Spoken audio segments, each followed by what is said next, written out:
ख्याल करेंगे। एक बच्चा अगर टीचर का, जो सही टीचर है, अगर एक कदम भी अगर टेढ़ा डालता है तो टीचर तड़पती है, टीचर परेशान होती है और टीचर कहती है कि ये मेरा बच्चा है, जैसे मेरा अपना बच्चा है। मेरा बच्चा अगर कोई गलत हरकत करता है, एक कदम टेढ़ा डालता है या जबान से कोई लफ्ज अगर वो जो है ना, जो बोलना नहीं चाहिए बोलता है, तो मेरी नींद चली जाती है। मैं बोलता हूँ यार ये क्या हो गया, ये मेरी औलाद है। आज अगर ये बच्चा टेढ़ा कदम डाल रहा है, जब छोटा है बड़ा होगा और नालायक बन जाएगा, जमीन पे बोझ बन जाएगा। हम लोग देख रहे हैं सोसाइटी में क्या हाल है मुसलमानों का। जितने अक्सर जराइम होते हैं, हम लोग अखबारात पढ़ते हैं, उसमें मुसलमानों का हिस्सा है।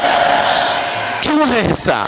इसलिए कि उनकी जो तरबियत होना है, जो तमीज़ और अखलाक सीखने का टाइम है, वो टाइम पर हम उनको लाड़ और जो है ना उनको इग्नोर कर